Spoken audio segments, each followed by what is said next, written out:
have you been here in Cardiff? 10 years. Not long. Well, 10 years is a long time, but... Do you think living through this winter is going to be harder than before? Depends on how tough you are. It's going to be tough. It's going to be tough. Very tough. Connor, like many others, is forced to live on the wet and cold streets of Cardiff during the winter. It's already getting colder. It's already colder than it was. Very wet as well. And there's not really a lot of places you're allowed to sleep that's sheltered, you know, so it's just have to deal with it, I suppose. A group of people came together to form the charity Street Aid Wales. They have been distributing donations to Cardiff's homeless population every week for almost a year.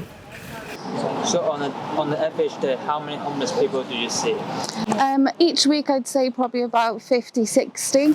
With the cost of living crisis, we are noticing that there are more and more homeless people coming on the street. When we started back in January, we were giving out 30 to 40 meals, and now we can easily double that. Government figures, however, record just 16 people sleeping rough in Cardiff. This is far from the true picture of the situation in the city. Walking down the streets of Cardiff, I realised that more people needed to do more to help the most vulnerable people in our community. The most asked for item on the street is socks and boxers. If you think about it, the one thing that we take for granted is that we can put a clean pair of pants and a clean pair of socks on every day. But if you're out on the street, something as simple as that, they're not able to change their socks, they're not able to wash them. So just small little things that enable us to have dignity, they don't have. So we like to give them that. Kitty Wales is the one that give me all the blankets. Without them, I won't have nothing, I'd be dead. I owe my life to them. Everything. Blankets, trousers, just socks, underwear, tops, bedding, hot food. They care. Got a big red hat, they care. Well, they're nice, they're friendly people. They're nice, a good sense of humour. A lot of people do rely on them. And it's the food, the clothes. It is helpful. It is helpful. So Obviously, because the council ain't helping, the donations are keeping us alive, aren't they? We need food to eat to survive in order to get where we need to be.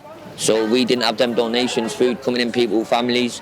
If it wasn't for them, we'd be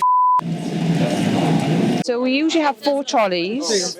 We have clothes in this one, so jumpers and hoodies. We have toiletries and coats. And then in this trolley we have bedding and duvets. A lot of it's gone tonight, so there's not much left. We have snacks, pot noodles, chocolate bars, fruit, crisps and fizzy drinks. And then this trolley here, we have our hot food and teas and coffees and hot chocolate as well. Street Aid Wales meets every Wednesday evening, starting from Queen Street and going around the entire city centre with their supply of hot food, snacks, drinks, clothes and bedding.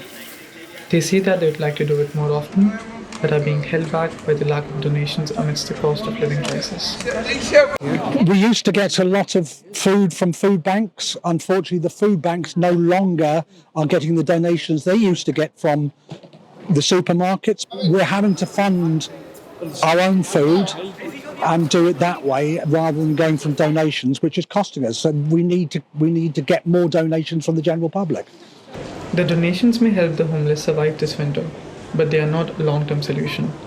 So volunteers are asking for more support from the government. Local authorities need to provide more shelter.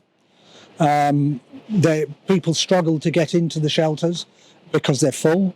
There are many buildings in Cardiff, for example, that are empty or they're empty offices. These can be converted. There should be compulsory purchase orders on these. So there's a lot that the government can do, but they choose not to at the moment. We had one gentleman last week who was told he didn't qualify for emergency housing because he's not an alcoholic.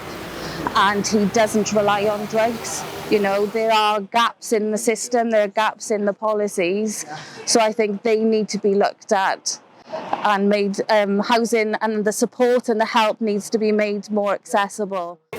Besides the systemic issues, dwindling donations, and lack of shelters, prejudices against people living on the streets make the situation worse. It's a stereotype, and a lot of people think a lot of us are just into drugs and alcohol. I mean, I'm a Muslim, a ballet dancer, I play a piano. I don't even drink, and this is my problem. No support needs. If I was on drugs, I'd have something to live right now. But the system's a bit doesn't help at all. Yeah. We just want to give back. Thankfully, due to the efforts of charities like Street Aid Wales, there have been a couple of success stories. There was one lady who, when we met her, she was addicted to heroin. It was raining, she was soaking wet, she was freezing cold. We gave her clean, dry clothes. We gave her a sausage dinner, a nice cup of coffee, a caring smile. A couple of weeks later, she was like a different girl. Are we going to eradicate homelessness in Wales? No, we're not. Are we going to make a difference to a few people's lives every week? Yes, we are. Are we going to make one night more bearable? Yes, we are. And that's why we do it.